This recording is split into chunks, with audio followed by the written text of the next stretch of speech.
जय हिंद दोस्तों, आप सभी का स्वागत है। तो चलिए देखते हैं 13 और 14 सितंबर को करंट अफेयर्स में क्या रही हैं।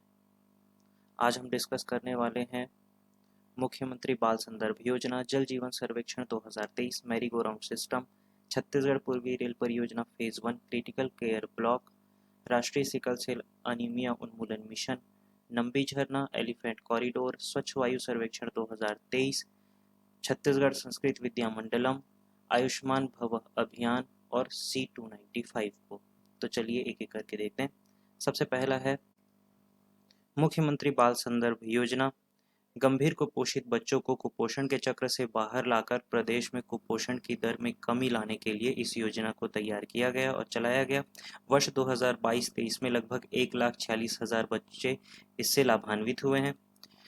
गंभीर कुपोषित एवं संकटग्रस्त बच्चों को चिकित्सकीय परीक्षण की सुविधा, चिकित्सक द्वारा लिखी गई दवाएं एवं आवश्यकतानुसार बाल रोग विशेषज्ञों के परामर्श के लिए इसमें सुविधा प्रदान की जाती है। यह सुविधा प्रत्येक विकास खंड में माह में 2 बार संदर्भ दिवस के रूप में चिन्हांकित करके दिया जाता है।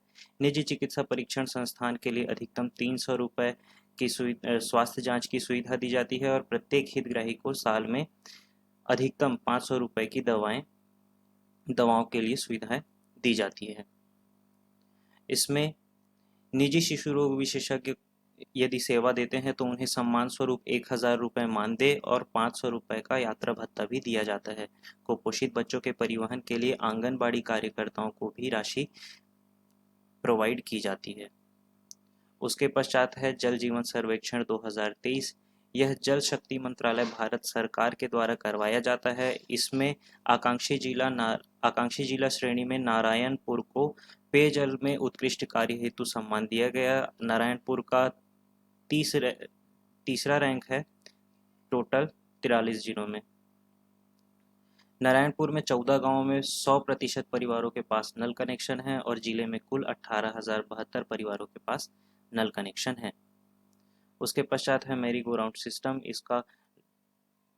इसकी आधारशिला प्रधानमंत्री जी ने रखी है। यह तलाईपल्ली कोयला खदान से Lara super thermal power plant के मध्य चलाया जाएगा।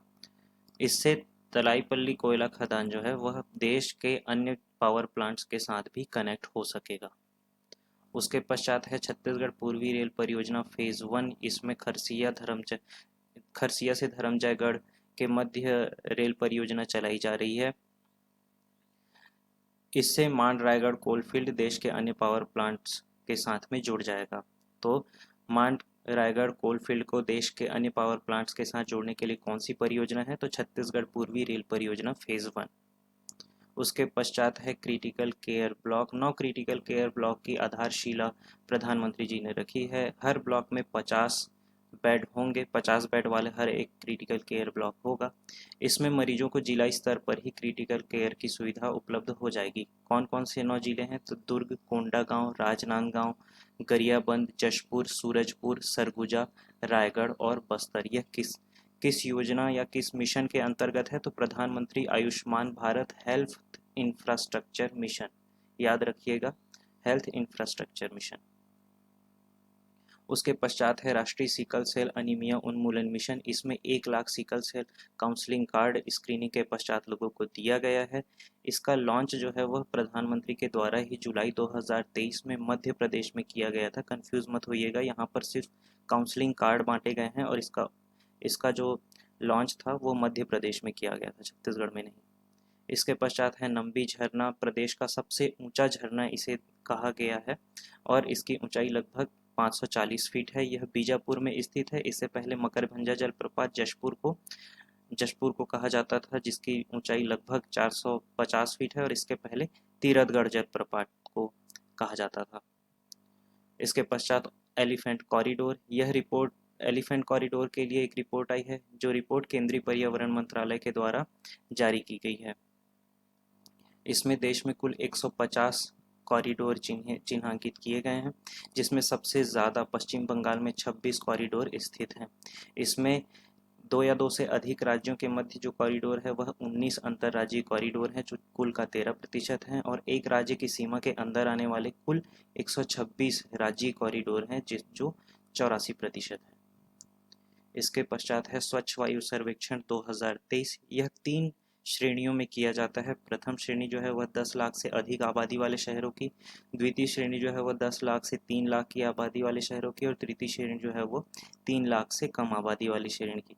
पहली श्रेणी में 47 शहरों में रायपुर का 16वां स्थान है। यह किसके द्वारा आयोजित किया जाता है? तो पर्यावरण, वन एवं जलवायु परिवर्तन मंत्रालय, भारत सरकार के अंतर्गत केंद्रीय प्रदूषण नियंत्रण बोर्ड के द्वारा इसे आयोजित किया जाता है। उसके पश्चात है छत्तीसगढ़ संस्कृत विद्या मंडलम। छत्तीसगढ़ के छत्तीसगढ़ संस्कृत विद्या मंडलम को राष्ट्रीय मुक्त विद्यालयी शिक्षा संस्थान की मान्यता प्राप्त हो गई है। अब यह ओपन एजुकेशन स्कूल में प्रोवाइड कर सकता है। उसके पश्चात है आयुष्मान भव अभियान। इसकी शुरुआत राष्ट्रपति द्रौपदी मुर्मू के द्वारा की गई है। याद रखिएगा, प्रधानमंत्री के द्वारा नहीं की गई है, राष्ट्रपति द्रौपदी मुर्मू के द्वारा की गई है।